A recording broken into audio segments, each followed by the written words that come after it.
Greetings, salutations to Safe to Serve International and first-time viewers. Welcome to this midday power surge. I'm your host, Andrew A.HERIQUEZ. We're here streaming live on YouTube, also on our other social media platforms, Facebook, Twitter, X, Rumble. The links are all in the description below. Now, today is going to be a very startling presentation. And if one person is enlightened, awakened as a result of this presentation, flee from Babylon and fall into the grasp of Jesus Christ, become converted, and also be practically ready for the mark of the beast crisis, then our time spent was worth it. I'm going to roll a particular clip, and then later on, I'm going to share with you how it fits. It's time to expose popery, expose Babylon, expose the Jesuits, expose the diabolical merchants, expose the globalists, expose these anarchists, expose these communists, yes, expose the death cult. It's time to expose even the so-called Black Pope. It's time. It's time. Here's the video clip I just mentioned. Klaus Schwab. What is his background? Years later, Klaus Schwab joined the board of directors at Escher Weiss Ravensburg, where he played a key role in the development of South Africa's nuclear weapons program during the darkest years of the racist apartheid regime. Today, Klaus Schwab is the founder and executive chairman of the World Economic Forum. All right. So later on, I'll come back to that particular clip. Now, what has been trending since yesterday? Elon Musk. Neuralink chip has now been implanted in the first human being. Here it is, my friends. Elon Musk says his Neuralink startup has implanted a chip in his first human brain. Listen, watch. Now let's talk about Elon Musk.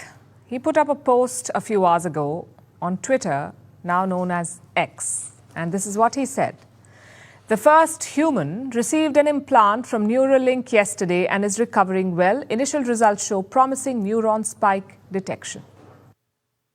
All right. And of course, many people who are critical of this technology are now saying, question, is Elon Musk coming after your brain's browser history? Even the UN is lambasting this technology, also stating it will lead to neurosurveillance, violating mental privacy, also leading to forced re-education. Listen. And what is the concept? A brain-computer interface, or BCI, brain-computer interface, the technology. And what will this do? It's called telepathy. The user can now control phone, computer, and through them other devices simply with the user's thoughts. And what is the concept? A brain-computer interface, or BCI, brain-computer interface, the technology will allow people to control machines with their thoughts. Musk had a follow-up post. He says the first product is called telepathy. It will allow you to control your phone or computer just by thinking. And through them, you can control other devices. So now, notice sick people, those with paralysis, will benefit immensely from this technology. Here it is. Devices. If it works, it could be a game changer, especially for people with some form of paralysis. They could benefit immensely from a technology like this. Musk says they will be the first recipients. Here's what he wrote, and I'm quoting. Imagine if Stephen Hawking could communicate faster than a speed typist or auctioneer. That is the goal. You see, friends, AI technology Neuralink, it's always viewed and appeared to be good until these things are used for evil, getting into the hands of the wrong individuals, these tyrants. Listen, how do you poison people? By mingling poison with wholesome food. Listen. It's an ambitious dream, but how does the technology work? Let me take you through what we know so far. A computer chip and other electronics will be inserted into the brain. This is the link in Neuralink. It's reportedly about the size of a few coins. The chip will be battery operated. It can be charged wirelessly, so no need to worry about replacing it, which would be hard anyway because it will be inserted directly into the brain. So replacement would be a problem. And this insertion will happen by a special surgical robot. A robot. Clip 2 in this segment. Then you can control devices just with your thoughts. And this Neuralink will actually gather your thoughts and download these thoughts onto a cell phone. Can a cell phone be hacked? Someone might run the risk or make the mistake and say, no, because you have to input the password. Every institution, organization, these companies, they have a back door to your cell phones. These wires or threads monitor your brain activity. They will read your thoughts and pass them on to the chip. The chip will then send a signal to an app on your phone or computer. That is how the setup works. That's it. And we're being told something similar to Neuralink already exists. The first device like this came out all the way back in 2004. There are other companies that have been doing this, working on the brain-computer interface for years to get your brain to talk directly to a computer and get machines moving. So what makes Neuralink so special? It will be able to gather greater volume of brain data. And the speed is going to be much faster. Imagine, they're saying, you can be driving, operating a smart vehicle, a smart car, hands-free, just with your thoughts. Imagine that. You can open your computer and then hands-free, and you can browse the internet, work your computer just with your thoughts. Then what makes Neuralink special? The sheer volume of brain signals that it wants to capture, that is what's special. The other brain chips that exist are slower. They may not allow for what Elon Musk wants to do. Because helping people without limbs is just the beginning. He eventually wants an advanced brain-computer interface. Imagine driving a smart car with just your thoughts, or playing video games with your mind, or accessing all the information on the internet through your brain.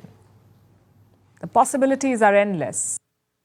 Imagine, now they're telling us that with these type of devices, even Neuralink, the extension of Neuralink will actually transform humans into cyborgs, as if you're watching a sci-fi movie.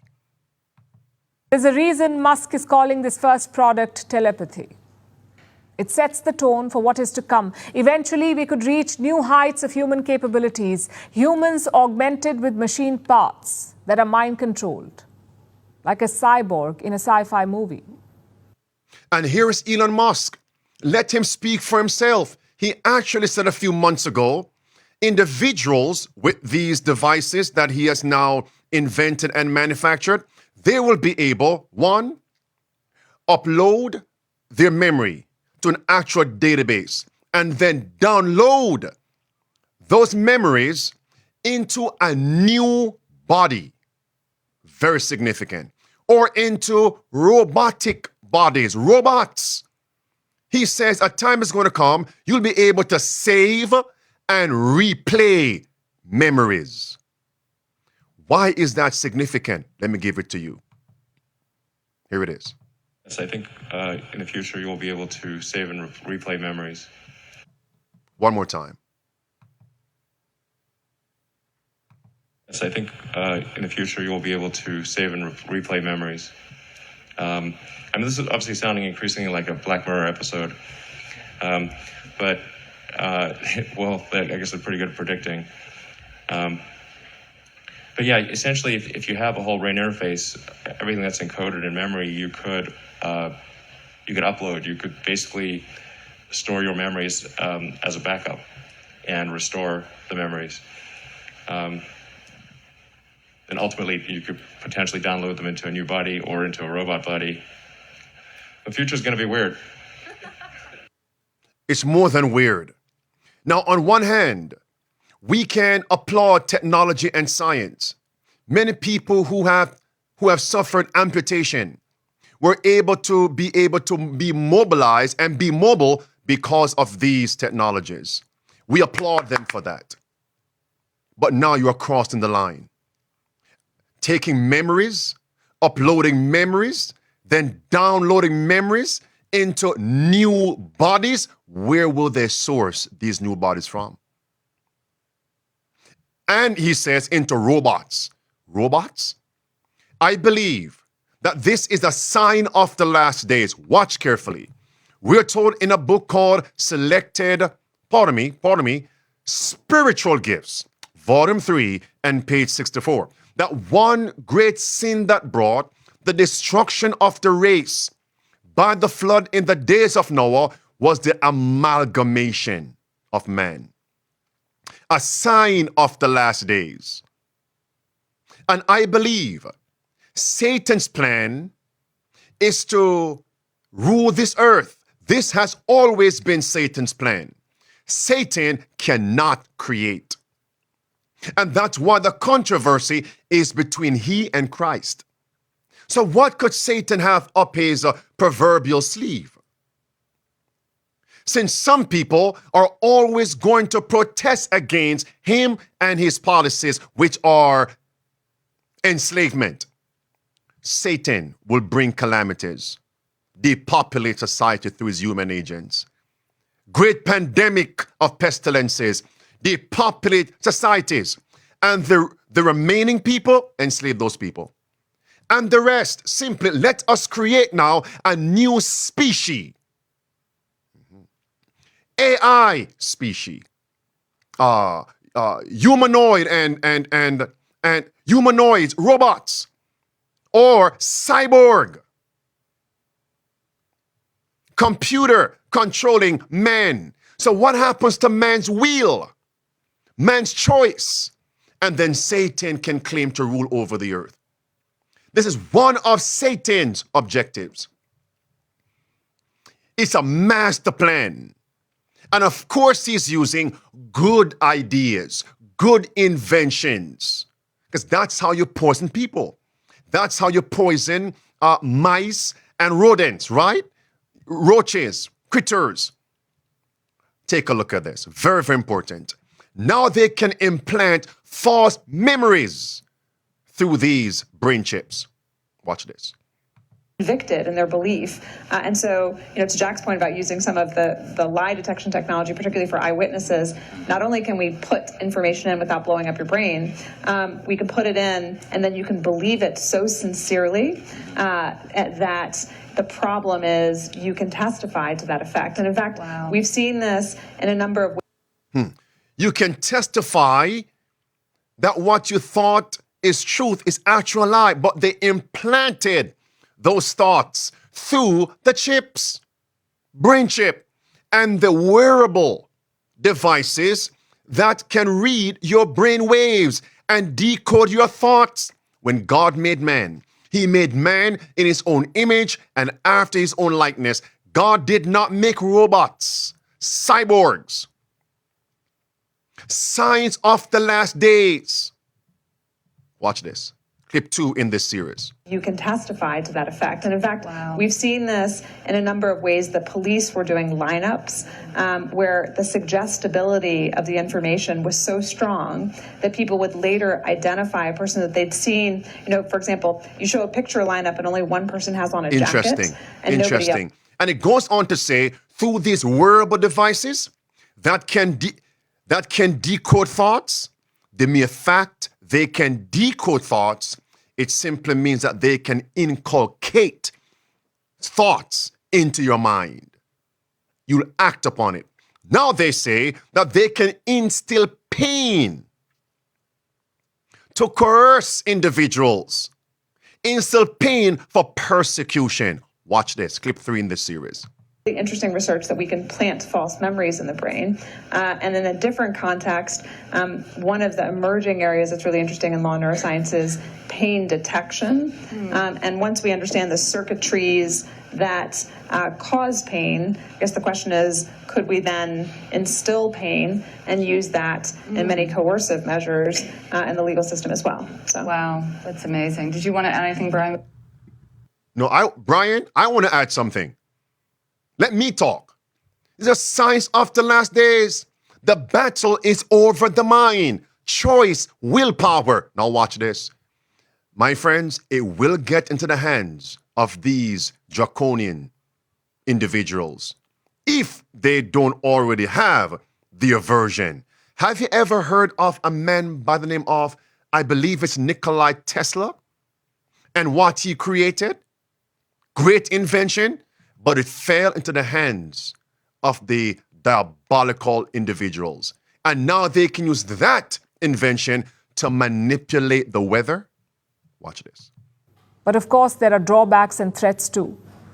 Like almost every new technology, this too will be open to abuse. Imagine someone hacking your brain chip, reading your thoughts, controlling your robotic limbs.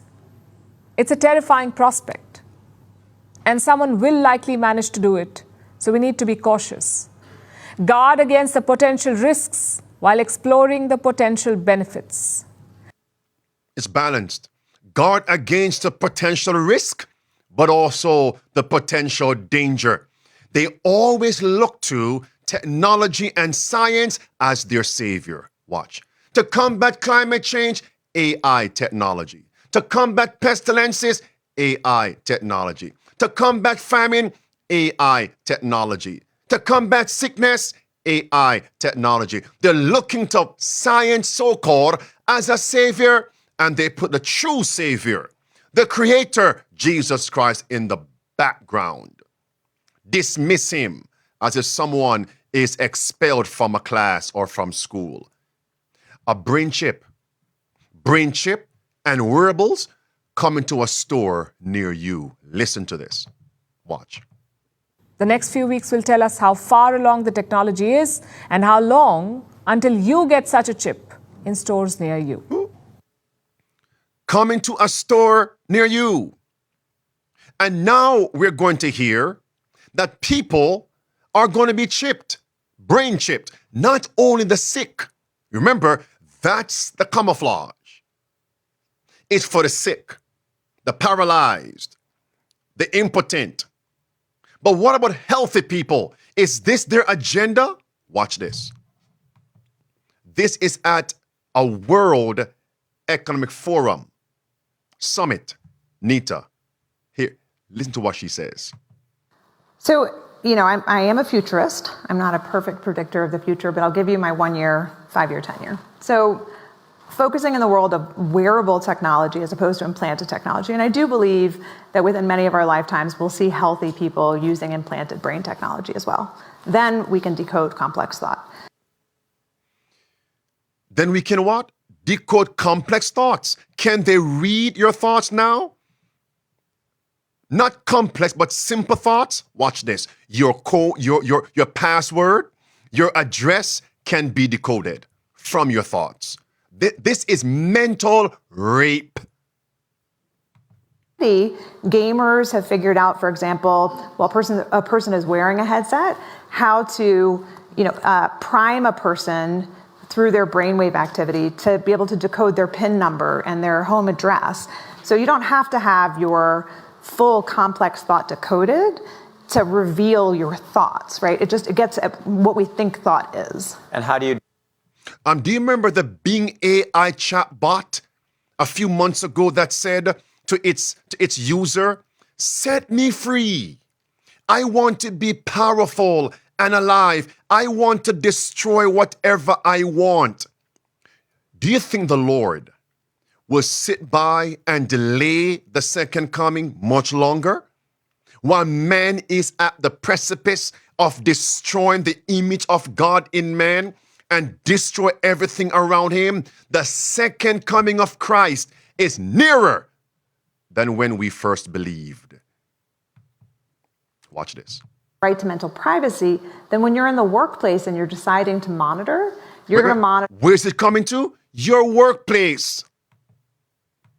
Right to mental privacy, then when you're in the workplace and you're deciding to monitor, you're going to monitor just for fatigue levels, even though you could capture and figure out, oh, this person has amorous feelings. You're going to do data minimization and best practices that respect the autonomy of the individual. You're not going to try to disrupt their thought patterns in order to make them more productive, recognizing they have a right to freedom of thought.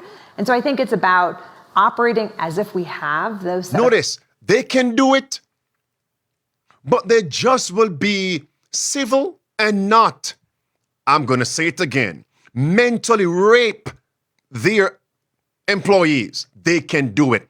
What about the classroom? That's the workplace. Watch this. This is another setting. Hear what she says. Three major ethical issues I'll just put on the table. One is the context in which they'll be used. When used by individuals to gain better insights into their personal health and well-being, this is a great use case for people to gain greater introspection and interoception. When used coercively, for example, in an educational setting or in a workplace where people are mandated to have their brain activity monitored, it becomes deeply problematic that this final frontier of privacy is one that people can't reclaim. The battle for privacy is over the mind. Why would they want to force people to wear these technologies and even receive an implant to be able to know what they're thinking? The love of money is the root of all evil. Merchants want to know what you're thinking. Once you're on their devices, smartphones, computers, iPad, so they can roll out specific ads. Here it is, not my words. Watch.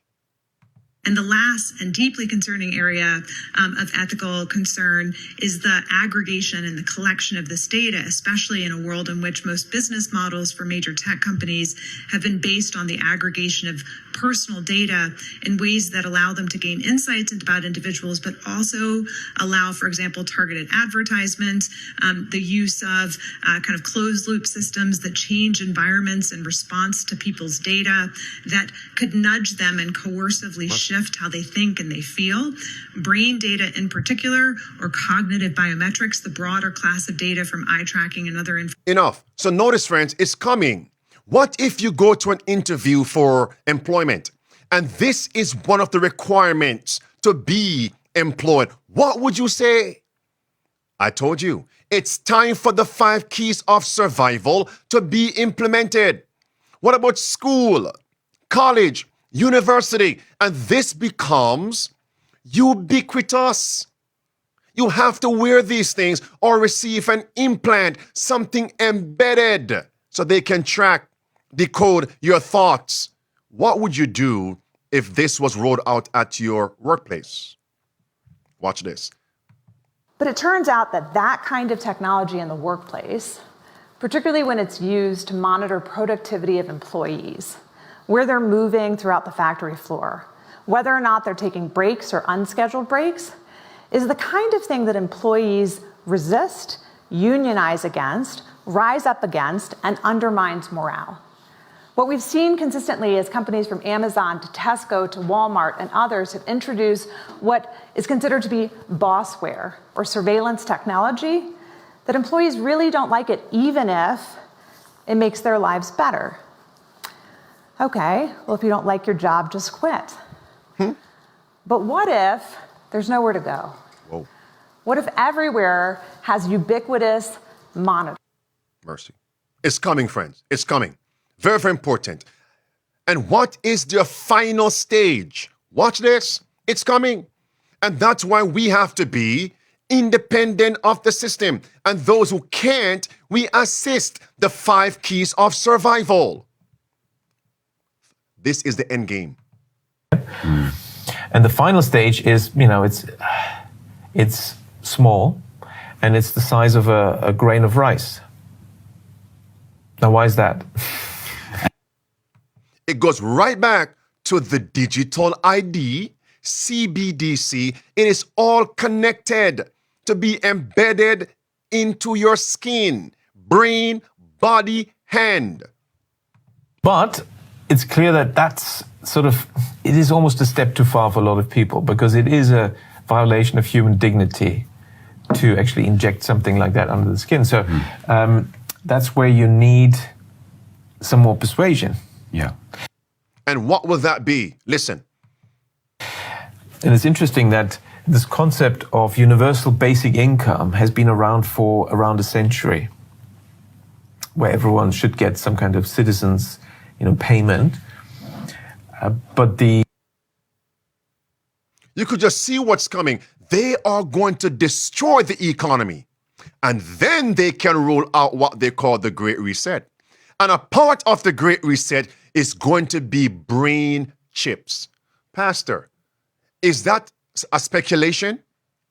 Let me roll this last one, then I'll let you hear it from Klaus Schwab. Watch.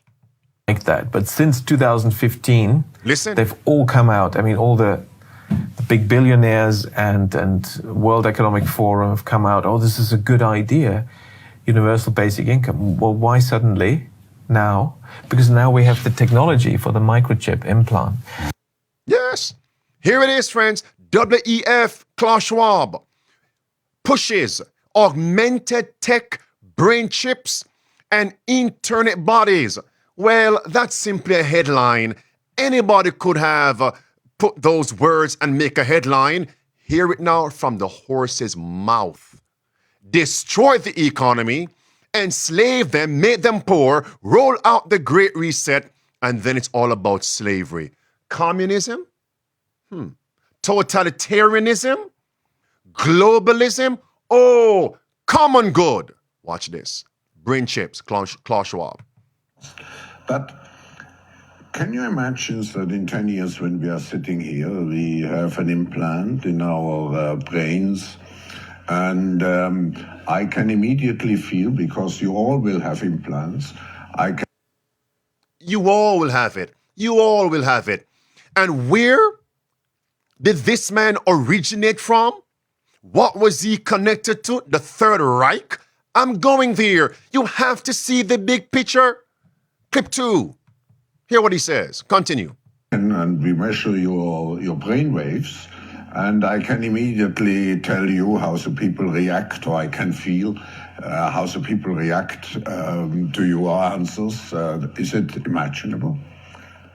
I think that is imaginable. I think... Is he fantasizing? What is he doing over there in his response? So here we have Elon Musk has his version called Neuralink. Klaus Schwab is also promoting a similar device, technology. Are they working together, or are we seeing two different ideologies? Or may I say, different devices which can be used for the same end goal? That's a question I'm asking. Or is Klaus Schwab and his henchmen going to hijack Musk's technology, use that to enslave the masses? I'm telling you, this is one of the most startling information I've ever presented. Here he is.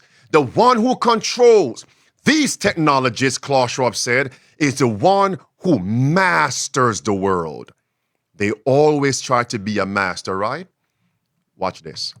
And we are just now where we move into the exponential phase. And I agree. artificial intelligence, but not only artificial intelligence, but also the metaverse, near space technologies, and I could go on, synthetic biology. Our life in 10 years from now will be completely different, very much affected, and who masters those technologies in some way will be the master of the world. Master of civility, master of the world. This is how I know the Lord has to come. Babylon is fallen. Why? As Babylon rises, then she falls. It's like Satan. I will be like the Most High, but then what? He fell. They want to be the masters of technology so they can be masters of the world, to enslave the masses. Here it is. Let's connect now Klaus Schwab with the Pope of Rome.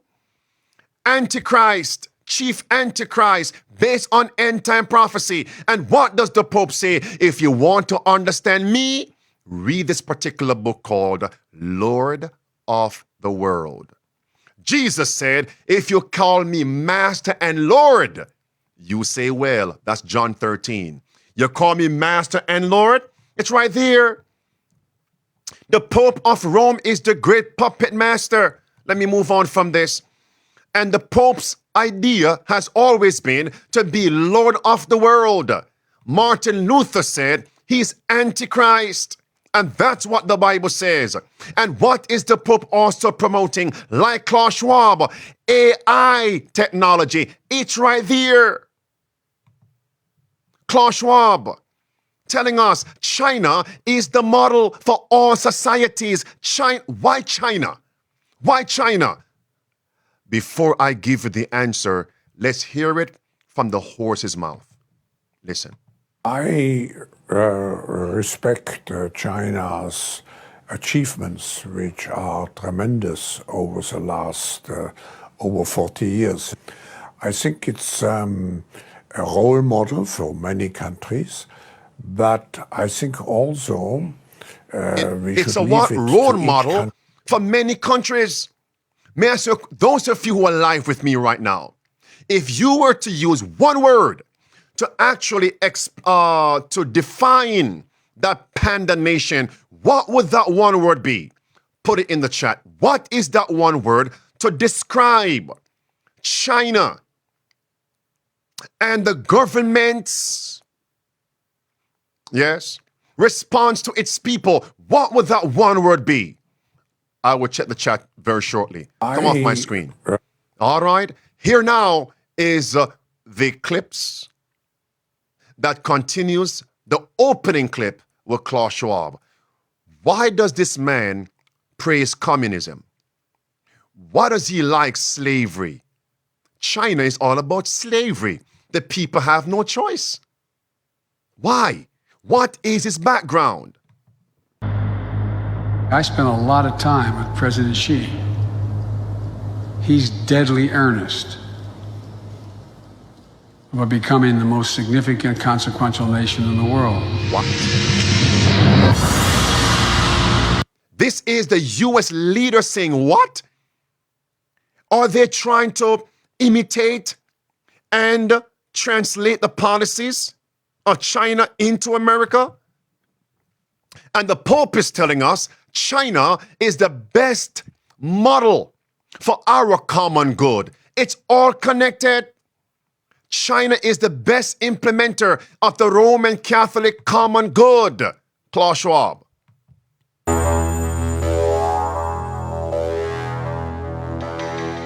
Some people would say this revolution is characterized by the fight of robots against human beings. And we will win this fight. Interestingly mentioned, a revolution is coming. Revolution? Clip 2. Professor Klaus Schwab was born in 1938 in Ravensburg, Germany, where Nazi crimes against humanity were committed. His father, Eugene Wilhelm Schwab, was the managing director of Escher Weiss Ravensburg, a company that used slave labor to manufacture weapons of war for the Third Reich. While Klaus's father was at the helm, the Nazi Party awarded Escher Wyss Ravensburg the title of National Socialist Model Company. You never see smoke without fire. Clip 3. Years later, Klaus Schwab joined the board of directors at Escher Wyss Ravensburg, where he played a key role in the development of South Africa's nuclear weapons program during the darkest years of the racist apartheid regime. Today, Klaus Schwab is the founder and executive chairman of the World Economic Forum. Next clip. Founded in 1971, the World Economic Forum is an international private organization which receives billions of tax-free dollars from its members and their global enterprises. Every year, the WEF brings together its members with world leaders, big pharma executives, tech titans, Hollywood celebrities, media personalities, and internet influencers to meet in the secluded mountains of Davos, Switzerland. So this man is connected to a group that is responsible for mass murder, even genocide. He's a merchant, linked with Big Pharma. It all connects back to popery. It brings us back to popery, Revelation 18. Sorcery, pharmakia. The Pope is the head, the mother of harlots. Babylon the Great. She makes them rich. The Black Pope. It's all connected. And Pope is guilty of genocide. It's right here. In closing. Your Royal Highnesses, Excellencies, distinguished heads of state and government, the future is built by us, by a powerful community as you here in this room. Klaus Schwab is not the head, but the front, the face, the Pope, the Black Pope. Based on end-time prophecy, they represent the great puppet master. What will you now do with this material? Please like, comment, share. Support us on our other platforms. In the comment section, what one point stood out to you? Let's continue this conversation below. Let's be found prepared. And remember, the protest continues.